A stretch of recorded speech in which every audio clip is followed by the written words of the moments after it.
दोस्तों, भागते भूत की लंगोटी भला, यह कहावत भारतीय समाज में बड़ी प्रचलित है और इसका अर्थ है कि जब परिस्थिति प्रतिकूल हो और कुछ भी हाथ आने की संभावना न हो तो जो भी थोड़ा बहुत मिल जाए उसे ही संतोष पूर्वक स्वीकार कर लेना चाहिए। यह कहावत सिखाती है कि अवसर छोटा हो या बड़ा, उसे हाथ से जाने नहीं देना चाहिए। जीवन के अनुभवों और व्यवहारिकता पर आधारित यह कहावत कई गहरी बातें समझाती है जो हमारे रोजमर्रा के जीवन में उपयोगी हो सकती है। आइए इस कहावत के विभिन्न पहलुओं को विस्तार से समझते हैं। दोस्तों, कहावत के मुख्य पात्र भागता भूत है और लंगोटी उसकी प्रतीकात्मक है। भागता भूत उस स्थिति या व्यक्ति का प्रतीक है जो नियंत्रण से बाहर हो या जो हमारे हाथ से निकल रहा हो। वहीं लंगोटी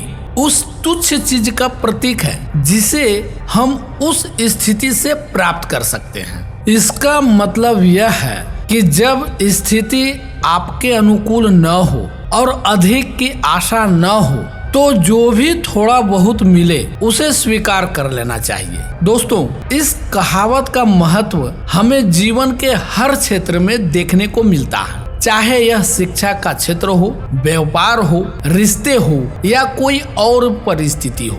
दोस्तों, शिक्षा और करियर में कई बार छात्रों को अपनी पसंदीदा नौकरी या अवसर नहीं मिलता। ऐसे में जो भी उपलब्ध हो उसे स्वीकार करना और मेहनत जारी रखना ही समझदारी है। यह कहावत सिखाती है कि जो मिल रहा है उसे ठुकराने की बजाय उसे आधार बनाकर अपने लक्ष्य की ओर बढ़ना चाहिए। दोस्तों, व्यापार में अक्सर ऐसी परिस्थितियां आती है जब भारी नुकसान की संभावना हो। उस समय यदि छोटा लाभ भी हो रहा हो तो उसे अपनाना ही बुद्धिमानी है। बड़े लाभ की प्रतीक्षा में छोटे अवसरों को गंवाना बहुत बड़ी मूर्खता हो। दोस्तों, रिश्तों में भी यह कहावत सटीक बैठती है। यदि किसी रिश्ते में पूर्ण समझौता या संतोष न भी हो तो जो प्रेम, सहयोग या समर्थन मिल रहा है उसे सराहना चाहिए। हर रिश्ते में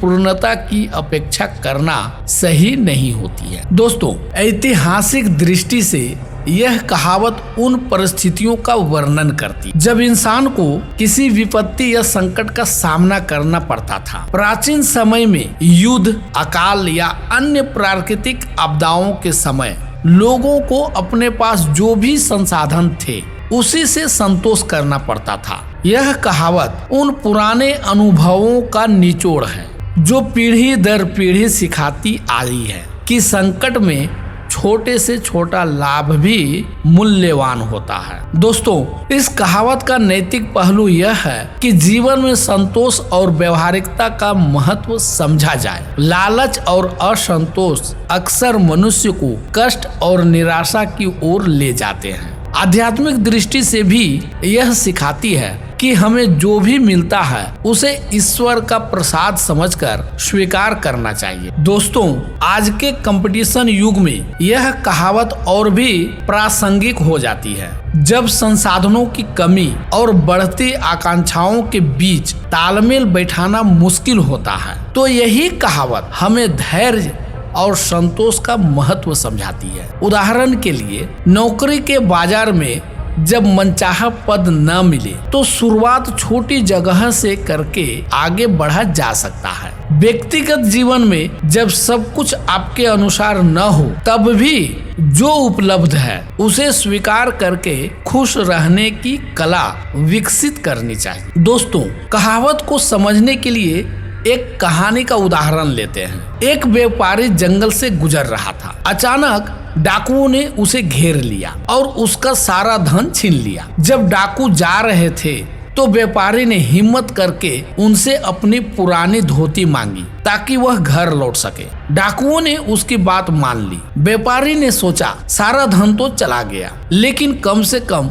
धोती तो मिल गए। यह कहानी सिखाती है कि विपरीत परिस्थितियों में जो थोड़ा भी मिले वही महत्वपूर्ण होता है। तो दोस्तों, भागते भूत की लंगोटी भला यह केवल एक कहावत नहीं है बल्कि जीवन की सच्चाई है। यह हमें सिखाती है कि जो भी अवसर या वस्तु हमारे हाथ में है उसकी कद्र करें और संतोष पूर्वक उसका उपयोग करें। यह कहावत हमें व्यवहारिकता, संतोष और धैर्य के साथ जीने का मार्ग दिखाती है। धन्यवाद। अगर ये कहानी आपको अच्छी लगी तो वीडियो को लाइक करें, इस चैनल को सब्सक्राइब करें और अपने मित्रों को भी ये वीडियो शेयर करें। धन्यवाद।